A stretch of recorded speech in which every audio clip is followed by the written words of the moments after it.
into YouTube. We are logged in. Welcome, welcome, welcome to our 4th of July special. I don't think it's what you're all going to expect, but let's get it. Yes. How are you all doing? I don't need these right now. Uh, Greetings, Lyons, Oregon. How many, how many miles you travel a day? You in Lyons, Oregon. Greetings, greetings, salutations. It is that time, 10 o'clock Central Standard Time, 11 o'clock Eastern Time. I know some of you all are time traveling, and you might believe it's like 10:15 or something. But it is 10 o'clock Central Standard Time, 11 o'clock Eastern Time. Y'all need to stop traveling so far in time. Get back to them 15 minutes.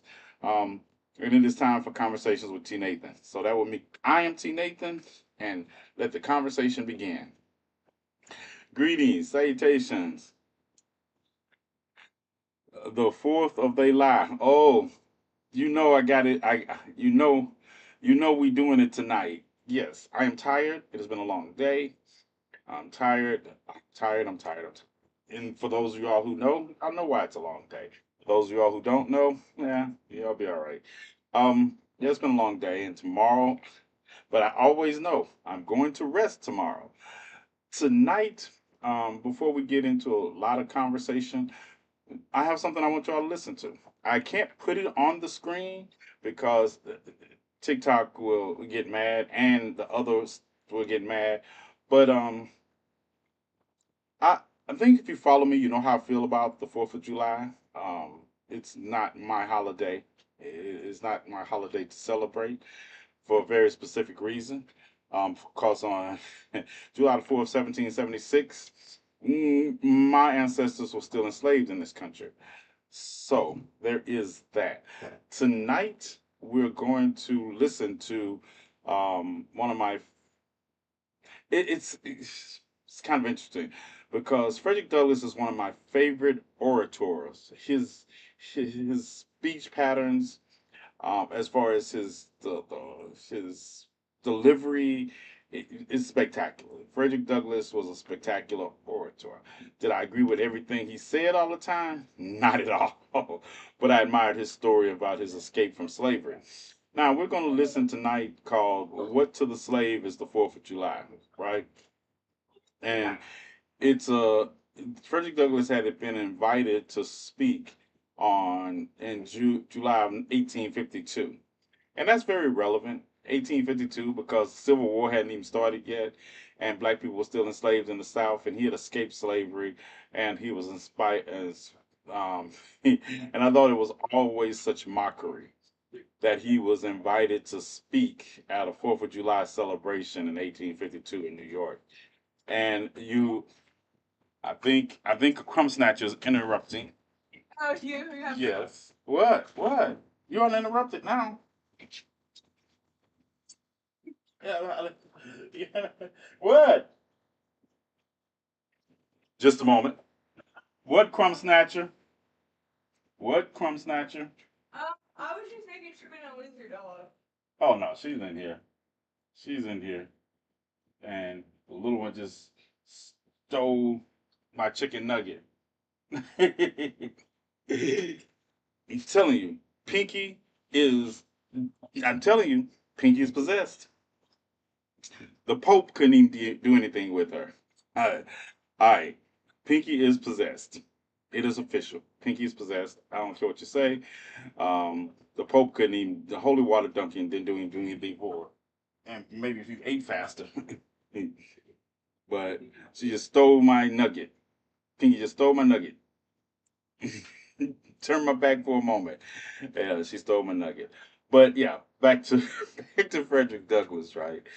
But I really like this speech, and I think about this every time someone asks me.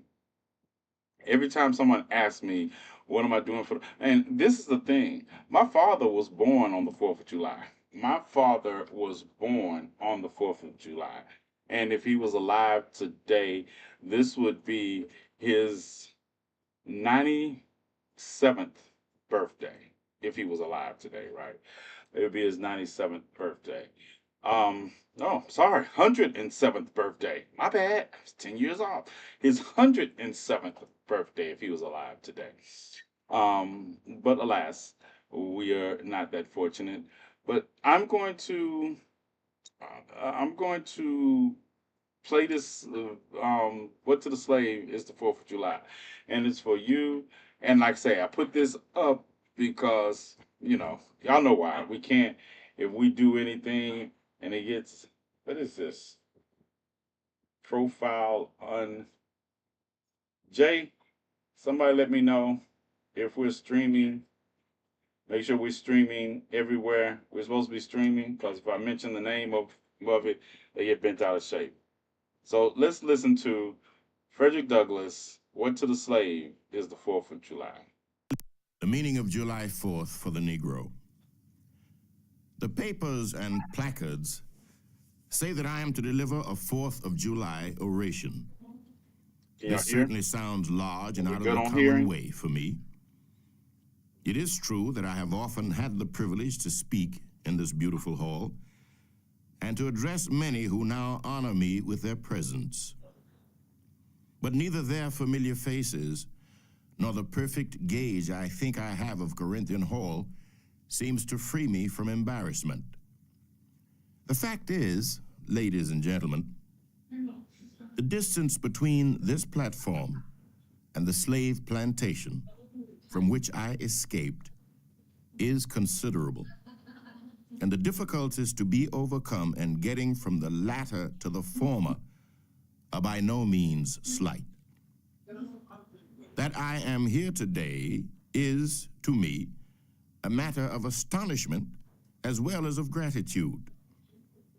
You will not, therefore, be surprised if in what I have to say I evince no elaborate preparation, nor grace my speech with any high-sounding exordium. With little experience and with less learning, I have been able to throw my thoughts hastily and imperfectly together, and trusting to your patient and generous indulgence, I will proceed to lay them before you. This, for the purpose of this celebration, is the 4th of July. It is the birthday of your national independence and of your political freedom. This, to you, is what the Passover was to the emancipated people of God. It carries your minds back to the day and to the act of your great deliverance, and to the signs and to the wonders associated with that act and that day. This celebration also marks the beginning of another year of your national life and reminds you that the Republic of America is now 76 years old. I am glad, fellow citizens, that your nation is so young. 76 years, though a good old age for a man, is but a mere speck in the life of a nation. 70 years and 10 is the allotted time for individual men. 70 years. But nations number their years by thousands. According to this fact, you are, even now, only in the beginning of your national career, still lingering in the period of childhood. I repeat, I am glad this is so.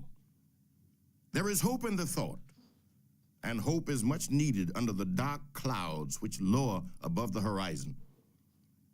The eye of the reformer is met with angry flashes, portending disastrous times. But his heart may well beat lighter at the thought that America is young, and that she is still in the impressible stage of her existence. May he not hope that high lessons of wisdom, of justice, and of truth will yet give direction to her destiny. Were the nation older, the patriot's heart might be sadder, and the reformer's brow heavier. Its future might be shrouded in gloom, and the hope of its prophets go out in sorrow. There is consolation in the thought that America is young. Consolation. Great streams are not easily turned from channels worn deep in the course of ages. They may sometimes rise in quiet and stately majesty and inundate the land, refreshing and fertilizing the earth with their mysterious properties.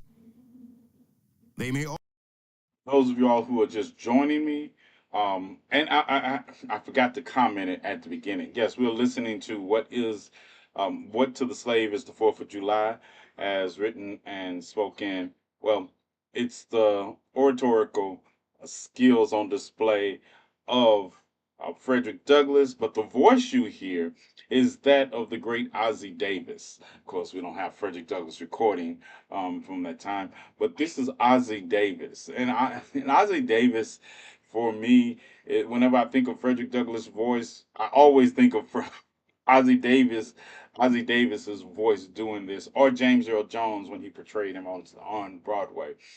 But the words are true, and I'm playing this because I'm tired of people not realizing that my reaction to their Happy Fourth of July is just short of me wanting to backhand them because I consider it a mockery to tell people who were literally enslaved on the day of your so-called independence that you are so covenant of.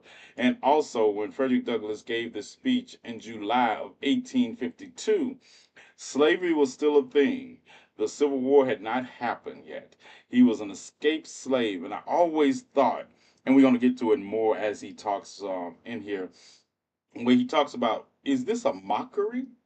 Did you invite a black man to speak on the independence of an America that we are not even free in? And don't forget, technically, black people that were even free because they had escaped to free territories in the North were still not citizens of this country. Understand that. Black people on the 4th of July of 1776 and 1852, even if they were in states where slavery had been frowned upon, because slavery was still not illegal. You still had slave patrols that could come into the North and basically kidnapped black people and drag them to the South in slavery. And the idea that people always going around here talking about Happy 4th of July and what you're going to do for 4th of July, I'm sleeping because my ancestors were serving you all watermelon on your 4th of July celebration. My ancestors were cleaning up after you all on your 4th of July celebration. My ancestors were beaten on your 4th of July celebration. As you celebrated liberty and justice and freedom, you were still oppressing a whole class of people in that celebration. So that's what we're listening to right now. And like I said, I just wanted to give it up for the voice of Ozzie Davis because this is who is reading this narrative, and he does a superb job. So back to what is what to the slave is the 4th of July. also rise in wrath and fury and bear away on their angry waves the accumulated wealth of years of toil and hardship. They, however, gradually flow back to the same old channel and flow on as serenely as ever. But while the river may not be turned aside, it may dry up and leave nothing behind but the withered branch and the unsightly rock, to howl in the abyss-sweeping wind the sad tale of departed glory. As with rivers, so with nations. Fellow citizens, I am not wanting in respect for the fathers of this republic. The signers of the Declaration of Independence were brave men. They were great men, too, great enough to give frame to a great age. It does not often happen to a nation to raise at one time such a number of truly great men. The point from which I am compelled to view them is not certainly the most favorable. And yet, I cannot contemplate their great deeds with less than admiration.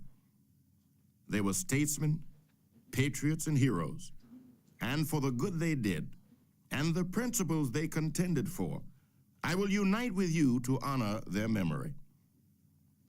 They loved their country better than their own private interests. And though this is not the highest form of human excellence, all will concede that it is a rare virtue, and that when it is exhibited, it ought to command respect. He who will intelligently lay down his life for his country is a man whom it is not in human nature to despise. Your fathers staked their lives, Your fathers, their fortunes, your and their fathers, sacred honor your on the fathers, cause of their country. In their admiration of liberty, they lost sight of all other interest. They were peace men, but they preferred revolution to peaceful submission to bondage. They were quiet men, but they did not shrink from agitating against oppression. They showed forbearance, but they knew its limits. They believed in order, but not in the order of tyranny. With them, nothing was settled that was not right. With them, justice, liberty, and humanity were final, not slavery and oppression. You may well cherish the memory of such men.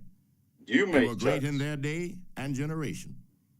Their solid manhood stands out the more as we contrast it with these degenerate times. Degenerate time. How circumspect, exact, and proportionate were all their movements. How unlike the politicians of an hour. Their statesmanship looked beyond the passing moment and stretched away in strength into the distant future. They seized upon eternal principles and set a glorious example in their defense. Mark them. Fully appreciating the hardships to be encountered, firmly believing in the right of their cause, honorably inviting the scrutiny of an onlooking world, reverently appealing to heaven to attest their sincerity, soundly comprehending the solemn responsibility they were about to assume, wisely measuring the terrible odds against them, your fathers, the Your fathers fathers, of this republic, did your most fathers, deliberately, under the inspiration of a glorious patriotism and with a sublime faith in the great principles of justice and freedom, lay deep the cornerstone of the national superstructure, which has risen and still rises in grandeur around you. Of this fundamental work, this day is the anniversary. Our eyes are met with demonstrations of joyous enthusiasm. Banners and pennants wave exultingly on the breeze. The din of business, too, is hushed. Even Mammon seems to have quitted his grasp on this day. The ear-piercing fife and the stirring drum unite their accents with the ascending peal of 1,000 church bells. Prayers are made, hymns are sung, and sermons are preached in honor of this day. While the quick martial tramp of a great and multitudinous nation, echoed back by all the hills, valleys, and mountains of a vast continent, bespeak the occasion one of thrilling and universal interest, a nation's jubilee. Fellow citizens, nation's pardon me. jubilee. Allow me to ask, why am I called upon to speak here today? Now let's get to What it. have I? Now let's get to it. All that, and I don't think if you don't listen to the speech in its entirety, other flattery might get you. Oh, thank you for the assistance. Thank you, really thank you, Professor Hines. But if you don't listen to it in its entirety, then you miss the point. This transition that just happened. Listen to this transition because you get caught up and you think he's flattering the forefathers. Now let's get to what he's saying about the people who invited him here today. are those I represent to do with your national independence? Are the great principles of political freedom and of national justice embodied in that Declaration of Independence extended to us? And am I, therefore, called upon to bring our humble offering to the national altar and to confess the benefits and express devout gratitude for the blessings resulting from your independence to us? Would to God, both for your sakes and ours, that an affirmative answer could be truthfully returned to these questions. Affirmative answer. Then would my task be light and my burden easy and delightful. For who is there so cold that a nation's sympathy could not warm him? Who so obdurate and dead to the claims of gratitude that would not thankfully acknowledge such priceless benefits? Who so stolid and selfish that would not give his voice to swell the hallelujahs of a nation's jubilee when the chains of servitude had been torn from his limbs? I am not that man. Not that man. In a case like that, the dumb might eloquently speak. The dumb. And the lame man leap as an hart. But such is not the state of the case. I say it with a sad sense of disparity between us. I am not included within the pale of this glorious anniversary. I am not included in this anniversary. Your high independence only reveals the immeasurable distance between us. The blessings in which you, this day, rejoice are not enjoyed in common. The rich inheritance of justice, liberty, prosperity, and independence bequeathed by your fathers is shared by you, not by me. Do you hear this? The sunlight that brought light and healing to you, the sunlight, has brought stripes and death to me. This 4th of July is yours, not mine. You may rejoice. You may rejoice. I must mourn. I must mourn. To drag a man in fetters into the grand illuminated temple of liberty and call upon him to join you in joyous anthems were inhuman mockery and sacrilegious irony. Do you mean, citizens, to mock me by asking me to speak today? If so, there is a parallel to your conduct. And let me warn you that it is dangerous to copy the examples of a nation whose crimes, towering up to heaven, were thrown down by the breath of the Almighty, burying that nation in irrevocable ruin. I can today take up the plaintive lament of a peeled and woe-smitten people. By the rivers of Babylon, there we sat down. Yea, we wept when we remembered Zion. We hanged our harps upon the willows in the midst thereof. For there, they that carried us away captive required of us a song, and they that wasted us required of us mirth, saying, sing us one of the songs of Zion. Sing to us. How shall we sing the Lord's song in a strange land? If I forget thee, O Jerusalem, let my right hand forget her cunning. If I do not remember thee, let my tongue cleave to the roof of my mouth. Fellow citizens, above your national tumultuous joy, I hear the mournful wail of millions whose chains, heavy and grievous yesterday, are today rendered more intolerable by the jubilee shouts that reach them. If I do forget. If I do forget. If I do not faithfully remember those bleeding children of sorrow this day, may my right hand forget her cunning, and may my tongue cleave to the roof of my mouth. Y'all don't To get it. forget them, to pass lightly over their wrongs, and to chime in with the popular theme would be treason most scandalous and shocking, and would make me a reproach before God and the world. Understand this. Now, listen, I tried. I was trying not to interrupt it. But do you understand the validity? Like I say, Frederick Douglass's oratorical skills were par excellence. Just the writing of this in the time period that it took him to get to the stage. Understand, he if you notice in the beginning, he said I wrote Frederick Douglass had such skill he didn't even have to write for long. He said this is what you can do when you can pull things from memory. And it's the idea that he opens it up talking about the founding fathers. He talks about them. He says, but people don't realize he's talking about the founding fathers from the view of the people who invited him. That's what a lot of people miss about this. What is the slave to the Fourth of July? He thinks that people think he's singing the praises of the founding father in and of himself.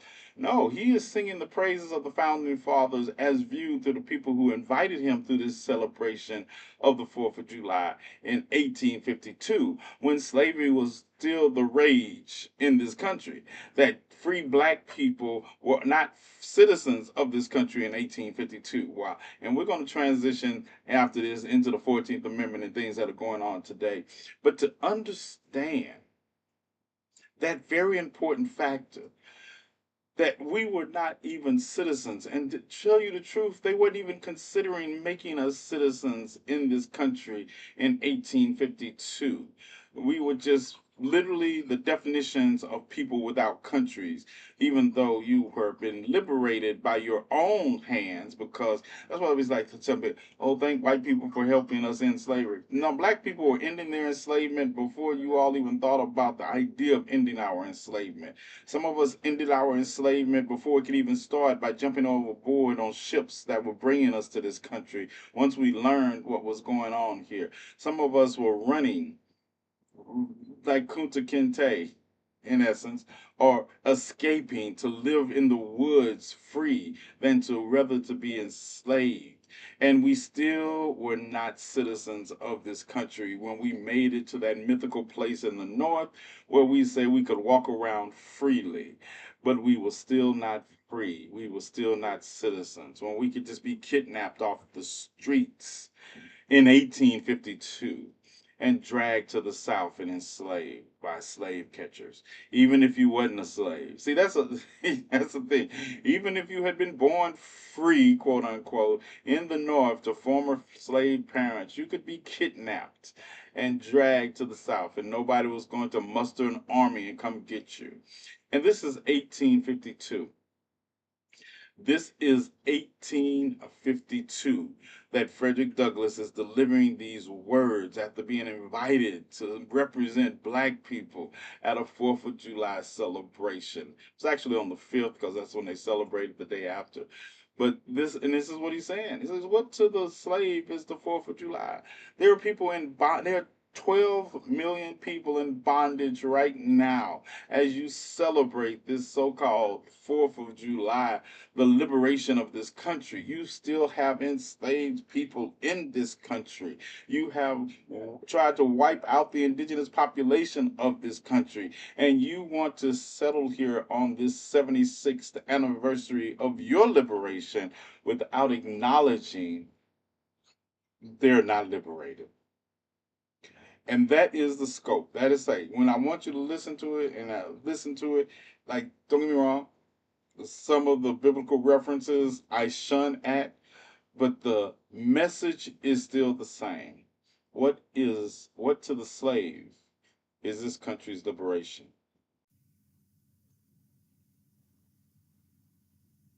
My subject, then, fellow citizens, is American slavery. Let's get it. I shall see this day and its popular characteristics from the slave's point of view. standing there, identified with the American bondman, making his wrongs mine, I do not hesitate to declare with all my soul that the character and conduct of this nation never looked blacker to me than on the 4th of July. Whether returned to the declarations of the past or to the professions of the present, the conduct of the nation seems equally hideous and revolting. America is false to the past, false to the present, and solemnly binds herself to be false to the future. Say that. Standing with God and the crushed and bleeding slave on this occasion, I will, in the name of humanity, which is outraged, in the name of liberty, which is fettered, in the name of the Constitution and the Bible, which are disregarded and trampled upon, dare to call in question and to denounce with all the emphasis I can command everything that serves to perpetuate slavery, the great sin and shame of America. I will not equivocate. I will not I will not equivocate. excuse. Not excuse. I will use the severest language I can command. The severest language. And yet not one word shall escape me that any man whose judgment is not blinded by prejudice, or who is not at heart a slaveholder, shall not confess to be right and just. But I fancy I hear someone of my audience say, it is just in this circumstance that you and your brother abolitionists fail to make a favorable impression on the public mind. Listen to Would this. you argue more and denounce less? Would you persuade more and rebuke less? Your cause would be much more likely to succeed. But I submit, where all is plain, there is nothing to be argued. What point in the anti-slavery creed would you have me argue? Point. On what branch of the subject do the people of this country need light? Must I undertake to prove that the slave is a man? That point is conceded already. And this is why I tell you, when people ask me to debate, and I say I do not debate the rights of humans. I do not debate human rights. I will slay, I will fight, I will do all that, but I will not debate with you. And this is why. What point am I debating? In the essence of oppression, why am I debating? What human rights? Why am I debating the human rights of humans to exist free and free from oppression? And you all want to have these long ass debates with people who don't share that. And you be like, that's some kind of academic or intellectual exercise. I am not an academic or or an intellectual then, because I believe in slaying those who opposed human rights. What part don't we understand? What part I think people make the mistake of believing because you are intelligent that you are also nonviolent. And I make this stance today. I do not argue human rights, but I will kill you over them. Nobody doubts it. Said. The slaveholders themselves acknowledge it in the enactment of laws of their government. Listen. They acknowledge it when they punish disobedience on the part of the slave. There are 72 crimes in the state of Virginia which, if committed by a black man, no matter how ignorant he be, subject him to the punishment of death. How many? While Did only you hear 2 that? of the same crimes will subject a white man to the like punishment. 2. What is this but the acknowledgement that the slave is a moral, intellectual, and responsible being? The manhood of the slave is conceded. It is admitted in the fact that Southern statute books are covered with enactments forbidding, under severe fines and penalties, the teaching of the slave to read or to write. When you can point to any such laws in reference to the beasts of the field, then I may consent to argue the manhood of the slave. When the dogs in your street, when the fowls of the air, when the cattle on your hills, when the fish of the sea and the reptiles that crawl shall be unable to distinguish the slave from a brute, then will I argue with you that the slave is a man. For the present, it is enough to affirm the equal manhood of the Negro race. Is it not astonishing that while we are plowing, planting, and reaping, using all kinds of mechanical tools, erecting houses, constructing bridges, building ships, working in metals of brass, iron, copper, silver, and gold, that while we are reading, writing, and ciphering, acting as clerks, merchants, and secretaries, having among us lawyers, doctors, ministers, poets, authors, editors, artists, and teachers, that while we are engaged in all manner of enterprises common to other men, digging gold in California, capturing the whale in the Pacific, feeding sheep and cattle on the hillside, living, moving, acting, thinking, planning, living in families as husbands, wives, and children, and above all, confessing and worshiping the Christian's God, and looking hopefully for life and immortality beyond the grave, we are called upon to prove that we are men. Would you have me argue that man is entitled to liberty? That he is the rightful owner of his own body? You have already declared it.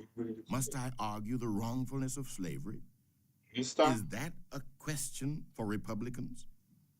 Is it to be settled by the rules of logic and argumentation as a matter beset with great difficulty, involving a doubtful application of the principle of justice, hard to be understood?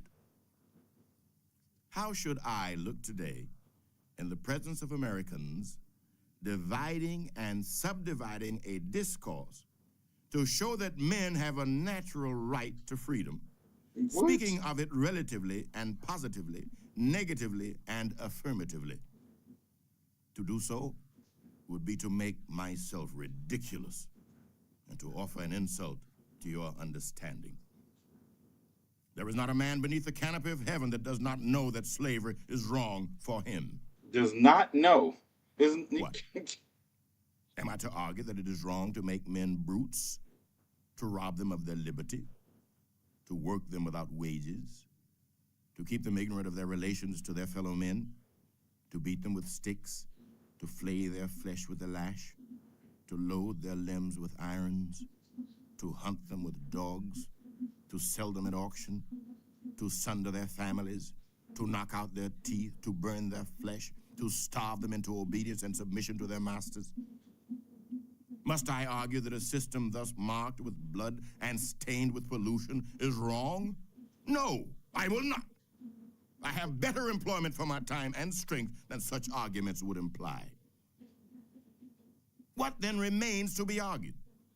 Then remains is to it be that argued. Slavery is not divine, that God did not establish it, that our doctors of divinity are mistaken? There is blasphemy in the thought. That which is inhuman cannot be divine. Who can reason on such a proposition? They that can may. I cannot. The time for such argument is past. Time for such arguments is past. At a time like this, scorching irony, not convincing argument, is needed. Scorching. Oh, had I the ability and could reach the nation's ear, I would today pour out a fiery stream of biting ridicule, blasting reproach, withering sarcasm, and stern rebuke. For it is not light that is needed, but fire. It is not the gentle shower, but thunder. We need the storm, the whirlwind, and the earthquake. The feeling of the nation must be quickened. The conscience of the nation must be roused. The propriety of the nation must be startled. The hypocrisy of the nation must be exposed, and its crimes against God and man must be proclaimed and denounced.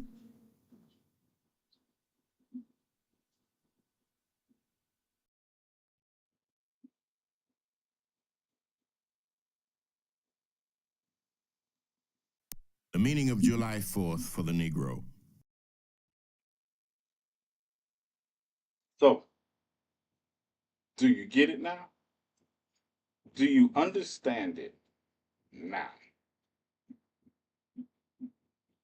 those words that Ozzie Davis just delivered in brilliant form were presented by Frederick Douglass in 1852. What to the slave is the 4th of July? Do you understand? Do you understand? The only thing I appreciate about the 4th is listening to Frederick Douglass' speech every year. Every year. Every year. I listen to it at least once. At least once. Every year.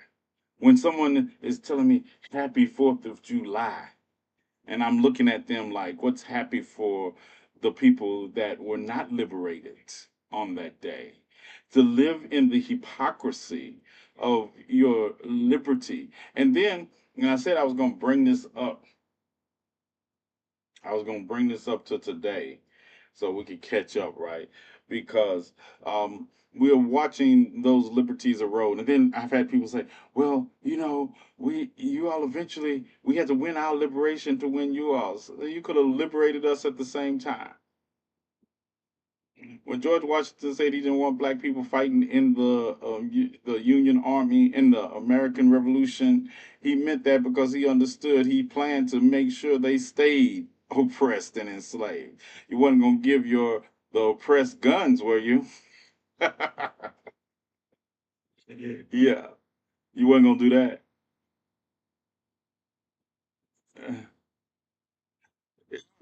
Christopher Wright is back. Christopher, I never got that donation to St. Jude you were talking about, but I digress. I just couldn't resist. But like Frederick Douglass said, the idea that you want to mock our history, and this is 1852. Like I say, 1852, you mock him. And I'm bringing that up, and this has special relevant meaning today, especially in light of I'm going to talk about the fact that when you cut down to the chase, a lot of the whitewashing of history that is being codified into law now, it is about somehow creating this dynamic that wants to remove the original stain of this country from it while not doing anything to compensate for it. The idea that people will come into my life and have no clue about the historical content that has led to the disparities that we face today and believing that they can just make them magically go away by saying, oh, get over it. Yeah, I live in a state where the Klan is still active. Get over it. How do I do that? What does that look like? I live in a state that redlining is still on the books. How do I do that? I live in a country where the wealth gap is facilitated by 400 years of institutional oppression. How do I get over that? How?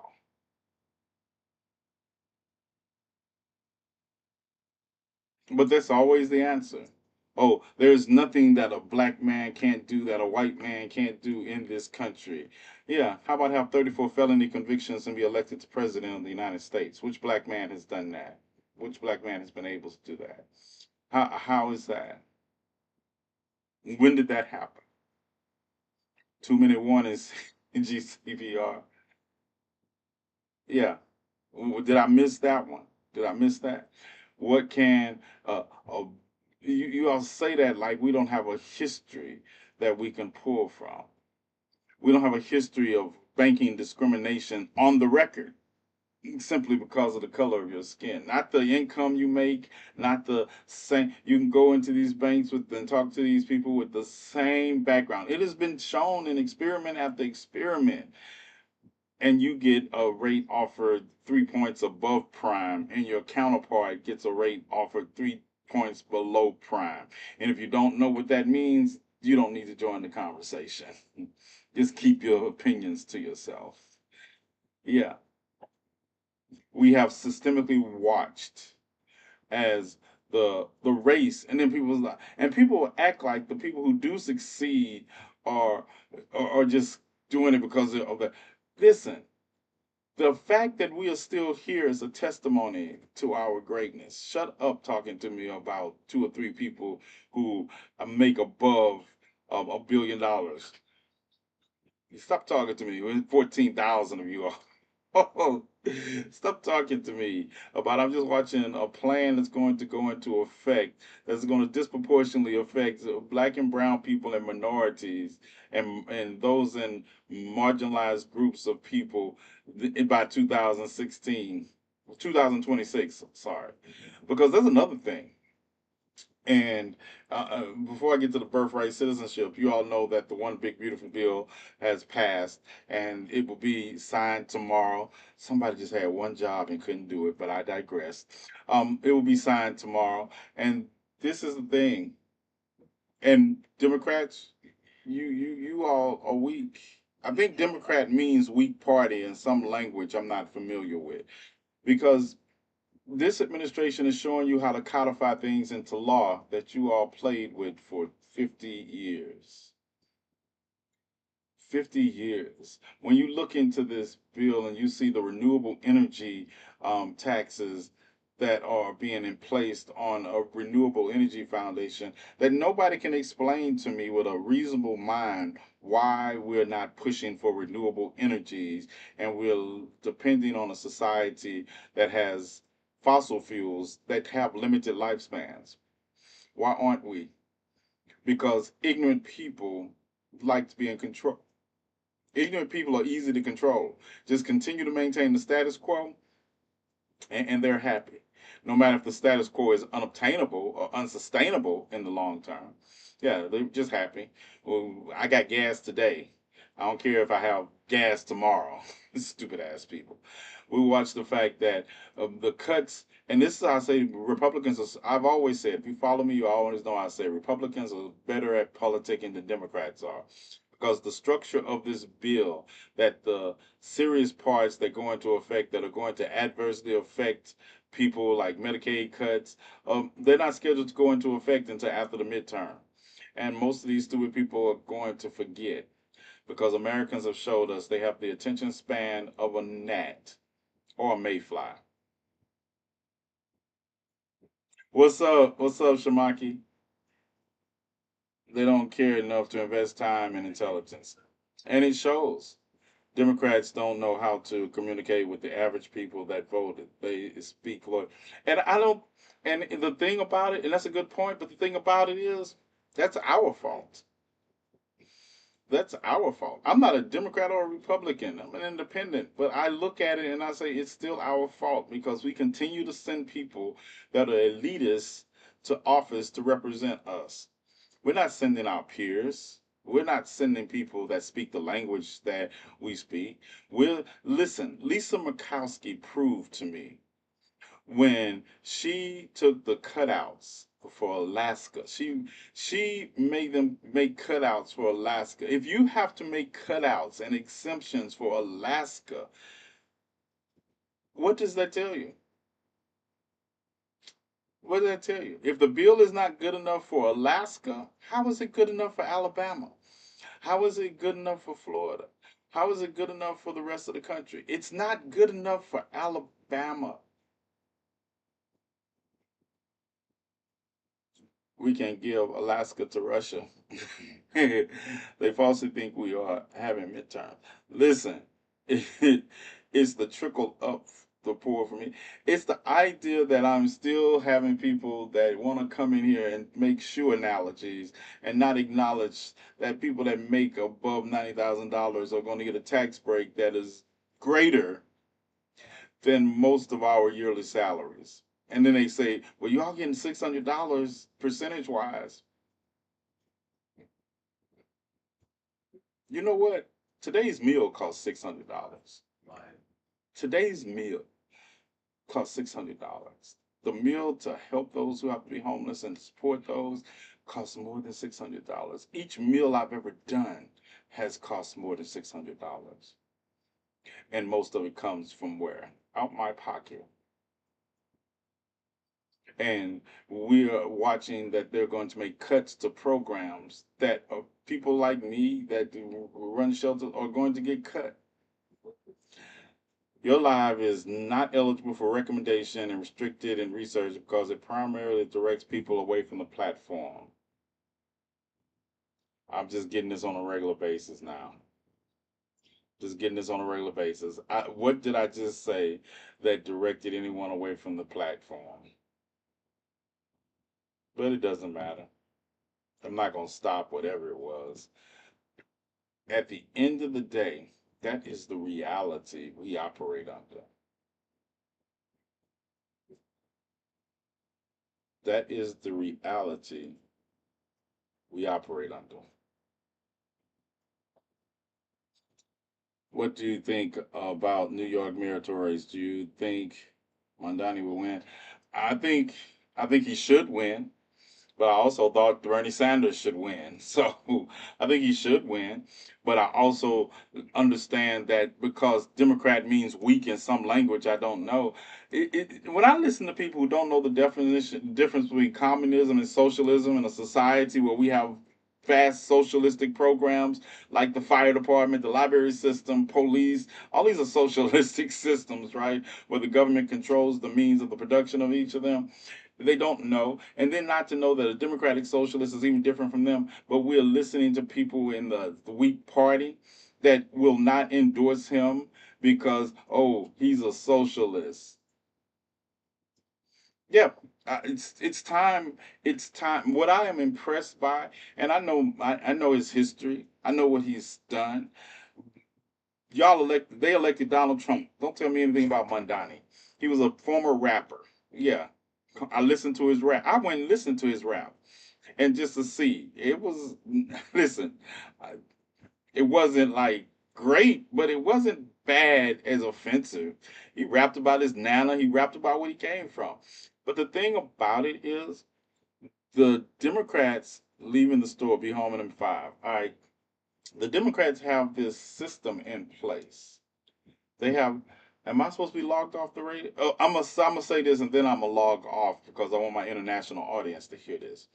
The Democrats in America have this litmus test for leadership that is a failure when we get down to it. They have this litmus test. So I like what New York did. I like the young people came out. I liked when I saw him speaking to the Haitians at the concert, and he was speaking and he acknowledged the Haitian Revolution. He talked about freedom. He talked about your live is not eligible for recommendations because primarily. There we go again. Eventually, they're just gonna kill my live. It doesn't matter. It doesn't matter, Chipotle. I think they just do that just to break up the conversation. Um, I did some basic research on him today. Very interesting. Very, very interesting. His father was his like I say, his father was at for March with Snick in Alabama in Bloody Sundays. And his father is a fascinating man and a human rights activist. um, the idea that this litmus test that Democrats have, that it's rooted in capitalism. And that's why I say the idea of capitalism marrying democracy is problematic because it's rooted in capitalism. When I've seen people that are on panels that call themselves staunch Democrats and they're saying, well, they're hedging their bets. They're really rather have Eric Adams than they would Mondani. And that's to sit quietly by while Donald Trump attacks de the idea of denaturalization just because he's running for office and probably will win if nothing else happens. When you have any the campaign for any mediocre white man to become mayor of New York, this is a reflection of the society we live in.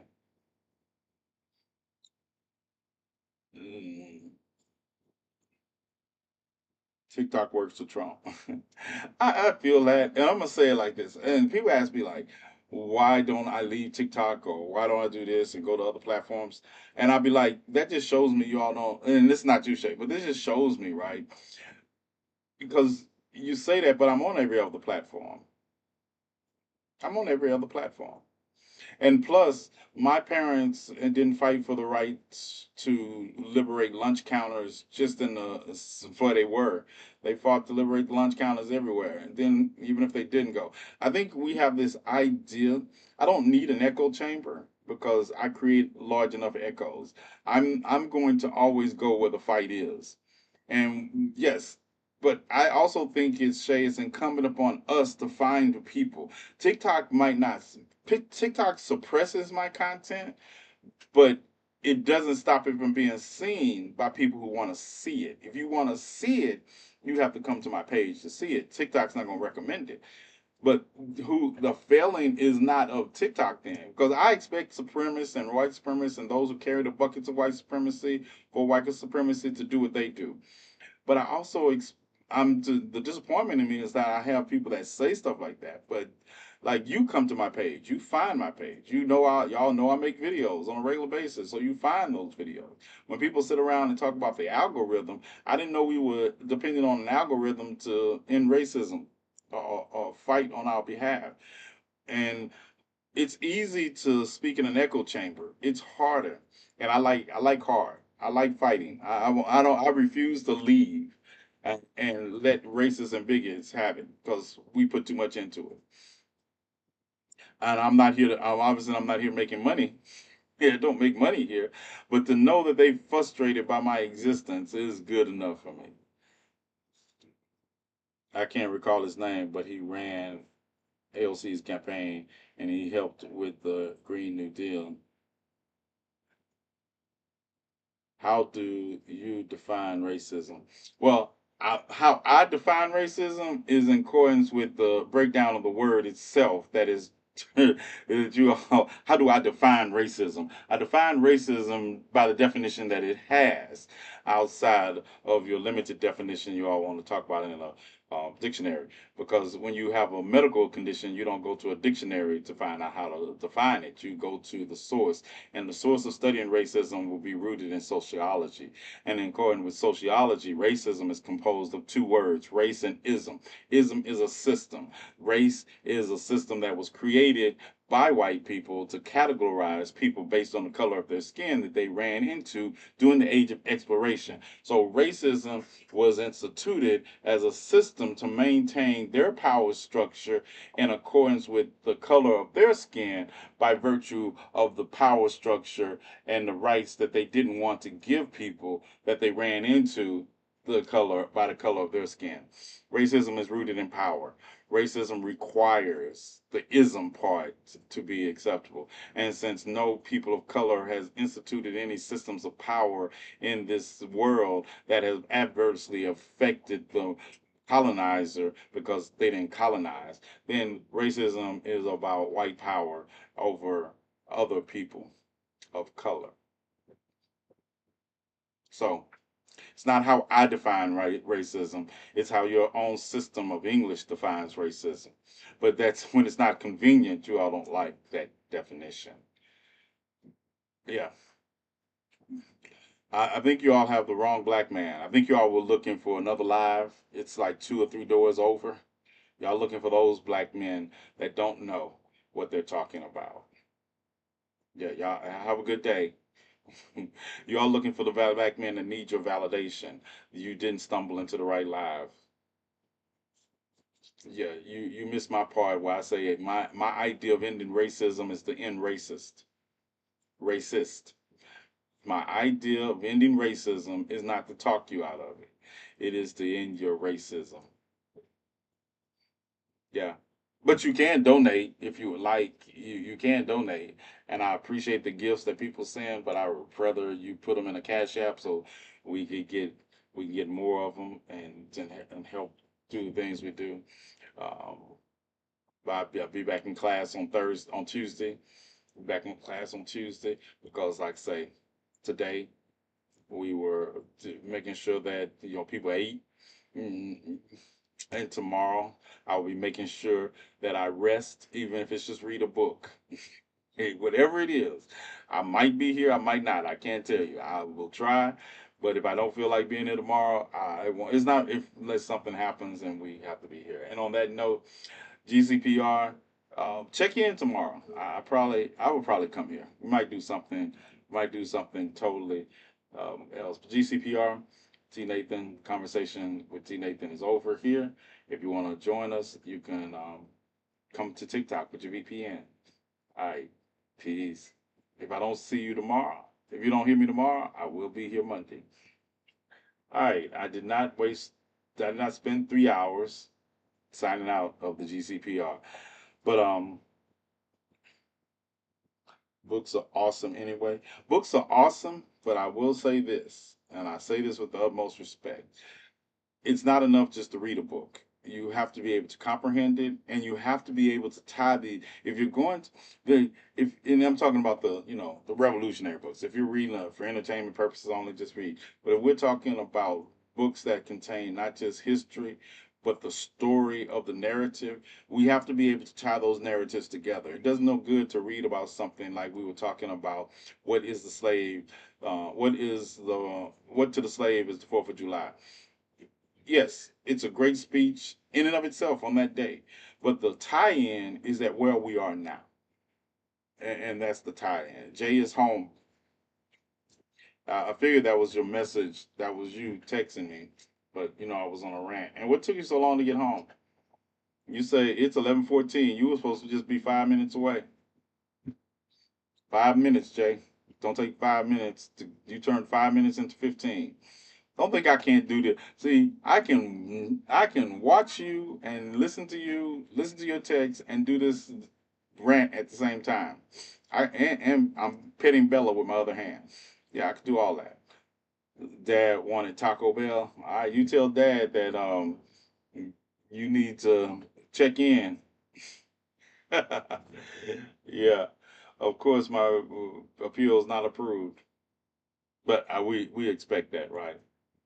So books are awesome, but if you're going to draw some parallels, you must be able to connect dots. And I see a lot of people that I see a lot of people that can read but not connect dots. Uh, you have to be able to connect the dots. I'm not keeping time. So, um, yeah, that is what it is. That is what it is. The big beautiful bill passed, as I said. Republicans have shown that you know they're thinking about re-elections so bad that the ones that do face midterm elections, they made sure that the adverse effects of this bill do not really start to hit until 2026, when people be starting to be thrown off of rolls. What midterm? We're gonna have a midterm. You'll have a midterm. Yeah, yeah, it's gonna have a midterm. But when you stack the deck as far as thought process, I don't believe, let me tell you something. I understand a lot of people believe certain things about elections. Those things are not true. But what is true is that if you are good enough at playing on the psychology of stupid people and people that also think they know more than they do, you sway elections just by understanding that dichotomy alone. You do. You swing elections, and it's not cheating. You don't have to cheat.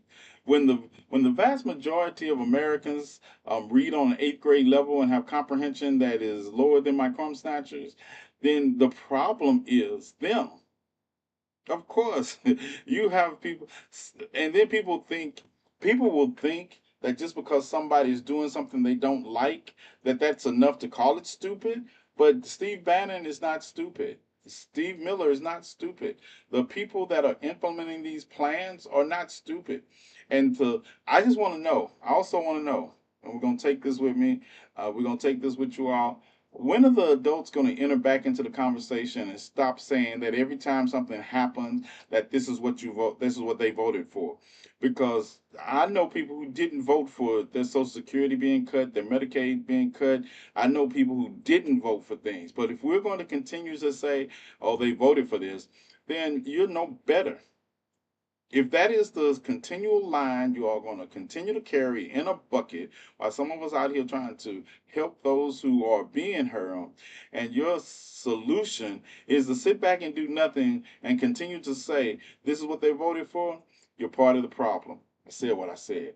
And on that note, you all have the day you deserve, and I will catch you all later. Peace.